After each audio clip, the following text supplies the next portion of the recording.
Meanwhile, the king of Sidonia was preparing to retaliate against the kingdom of Barcula for refusing to hand over Takumi. He planned to send out the holy knights to punish them as an example. But his daughter, the princess, had a smarter idea. Soon, they would be summoning their legendary heroes, so she suggested spreading false rumors in Sidonia to build hatred against the people of Barcula. Then, once the heroes arrived, they would have a good reason to start a war and get their revenge. The story continues a short while later. Takumi had just finished creating the adamantite framework for his carriage. Reva was amazed that he could create something so incredible all by himself. She eagerly offered to help polish the frame, but her excitement faded quickly. Reva felt discouraged, believing she could never create anything so remarkable. Noticing her sadness, Takumi gently reassured her. He explained that even though the alchemy circles he used looked complicated, they weren't much harder than the candy spell he had taught her. With just a little practice, he believed she would soon be just as skilled as he was. After all, Reva possessed the most important quality for an alchemist: genuine enthusiasm and excitement for the craft. Encouraged by Takumi's words, Reva regained her confidence, and together they completed the carriage. As Takumi proudly admired their finished work, an old man approached and started examining the carriage beside him. The man asked Takumi if this was his carriage. Takumi humbly explained that he had made it, but it wasn't for him. He intended to give it to the king as a gift.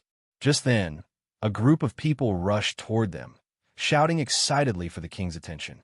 Suddenly, Takumi realized the old man standing beside him was actually the king himself. Instantly embarrassed by his casual speech, Takumi quickly apologized for his informal manner. However, the king kindly assured Takumi there was no need to worry about formalities. He explained he had deliberately arranged an informal meeting because official gatherings bored him. Besides, he wanted to personally meet the famous alchemist to thank him properly. Takumi was surprised. He couldn't imagine what he had done that deserved thanks from the king. Smiling warmly, the king reminded Takumi that his invention of toilets had solved a major sewage problem for the entire kingdom. As king, it was his duty to express gratitude. Usually, the king would hold a grand banquet, bestowing various rewards and honors upon Takumi. But the king knew Takumi wished to remain anonymous to avoid unwanted attention from Sidonia. Understanding Takumi's concerns, the king decided against a public event. Takumi was deeply grateful for the king's thoughtful consideration. Takumi and his friends prepared to journey home. Watching from his window as they departed, the king instructed Simon, his trusted attendant, to ensure no one in the castle revealed that Takumi had visited. Simon promised that everyone in the castle would keep this secret. However, both understood that once Barcula started exporting Takumi's incredible inventions beyond the kingdom, keeping his identity hidden might soon become impossible. After returning to Bolton, Takumi sits down with his slaves to talk about their wages. To his surprise, Maria and Sophia say they don't want to be paid. Maria says she's already happy with the food he provides, so she doesn't need a salary. Sophia agrees, saying she doesn't really have much use for the money. Reva thinks it's strange that Takumi has to convince them to take a salary, but she finds the situation amusing and enjoys watching the conversation unfold. Takumi tries to explain to Sophia that even though she doesn't need the money now, it's important to save for the future. But Sophia's mind is made up. As an elf, she's going to live far longer than Takumi, and even after he dies, she plans to spend the rest of her life watching over his grave. Meanwhile, in Sidonia, one of the princess's spies has managed to get their hands on one of Takumi's purification devices. The princess is furious. She's disgusted that someone would dare replicate holy magic instead of paying Sidonia for it. She refuses to let this go. Knowing the devices came from Bolton, she plans to send a small team to destroy whoever is making them. Back at Takumi's house, Takumi and Reva are working in his workshop when Reva suddenly asks if she can join the Adventurers Guild. Takumi is surprised by her request, but Reva explains that she wants to help him as an adventurer, just like Maria and Sophia. She also says that being an adventurer will help her improve her stats, which would let her do more advanced alchemy. Takumi understands her reasoning and agrees to let her register. The two of them head to the guild, and Reva gets a guild card, so she can officially join Takumi's party. As they're registering, Hans, one of the guild members, tells Takumi to hurry up and choose a name for his party. Except for Reva, everyone in Takumi's party is already D rank, and with their abilities, they're one of the top parties in the guild. They can't stay nameless forever. Takumi doesn't think the party's name is that important since he never wanted to be an adventurer in the first place. His team doesn't have anyone to fight on the front lines, and Takumi figures that if he trained a little more, he could probably do it. Just then, Barak shows up out of nowhere and says he's willing to train Takumi to be the best frontliner. He conveniently ignores Takumi when he says he's not interested in training. Barak begins throwing Takumi around the training grounds, demanding that he think of a name for his party. Between the pain and fear, Takumi can barely think straight, and the only name he can come up with is something toilet-related. Barak keeps tossing him around until Takumi can come up with a better name. Unfortunately, Takumi can't think of anything else. By the end of the day, Takumi was covered in bruises and bumps. Maria started patching him up, and Takumi asked if she had any ideas for a party name. However, Maria wasn't much help, as she was even worse at naming things than he was. Takumi then asked Sophia if she had any suggestions, but Sophia was too distracted by the growing anger inside her. She couldn't believe that Barak had hurt her master like that, and she was ready to march over to the guild and confront him. However, Takumi stopped her and explained that Barak was just training him. Even though it hurt, Takumi's combat stats had improved a lot because of it, so there was no reason to be upset with Barak. 10 months had passed since Takumi was summoned, and the other heroes were busy with their own training. Yamato's combat skills were improving steadily. In fact, he had gotten so strong that he was now overpowering the knight, but Akira, who was watching from the sidelines, he believed that Yamato's aggressive fighting style would never work in real combat. Akane reminded Akira that his own fighting style was just as aggressive, but Akira insisted that he was the main character, so he was naturally a better swordsman.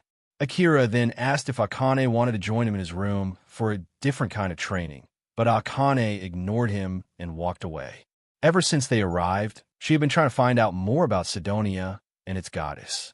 It wasn't that she was just curious, but because she felt something was wrong.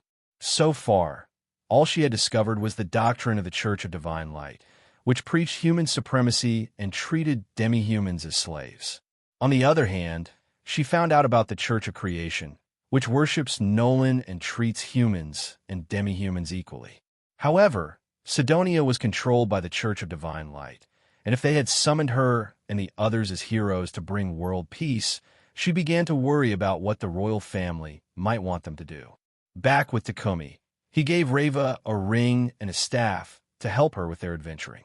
The ring would let her use magic, and since Reva had told him she knew how to use his staff, Reva was really grateful for the amazing weapons Takumi made for her, but Maple was starting to get jealous.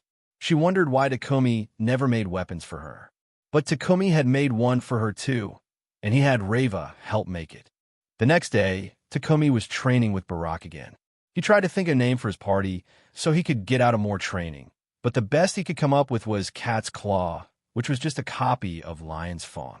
Barak wasn't impressed and put Takumi in an abdominal stretch hold. Maria tried to help by suggesting a name, but it was so bad that Barak tossed Takumi to the ground, rejecting the suggestion. Takumi was starting to get worried that Sophia might attack Barak if he kept swinging him around like this. But when Sophia saw the training for herself, she realized Takumi was actually very weak in hand-to-hand combat. She now thought the training was necessary. After several hours of being thrown around, Takumi finally got a break. Just as he was about to relax, Hans came up to him and asked if he would accept an escort mission. Takumi was hesitant because escort missions were usually long and tiring. But Barak assured him that with their carriage and camellia, they could complete the mission in just 4 days. Plus, the request came from P-Pack's company, so if Takumi accepted, he'd be doing P-Pack a favor. Takumi asked if Lion's Fong could handle the mission instead, since they usually took care of P-Pack's escort quests. However, Lion's Fong was on another mission, so they couldn't do it.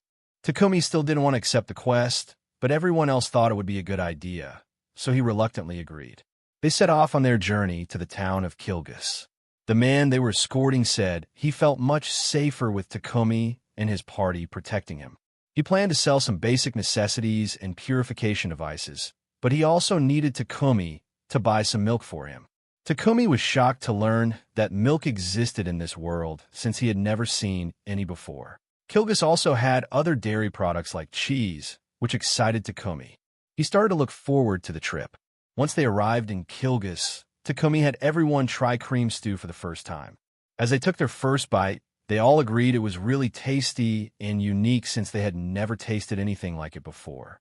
Takumi thought the recipe could be improved a little, so he suggested they buy a lot of cheese and milk before returning home. Luckily, the markets in Kilgus stayed open at night, so he could buy as much as he wanted. That night, they went out to buy the dairy products, and afterward, they sat down together to taste them. Having milk and cheese again made Takumi think about his old life in Japan, but he didn't miss it at all. His life in this world felt so much more fulfilling than it ever had on Earth.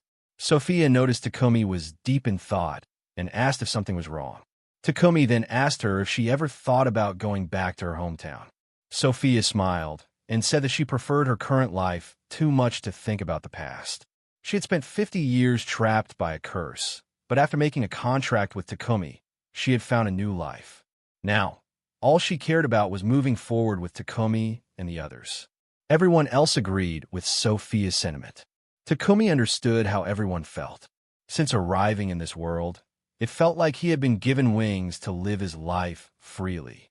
Now, he realized those metaphorical wings were thanks to Nolan. He had finally decided on a name for his party, the Wings of Nolan.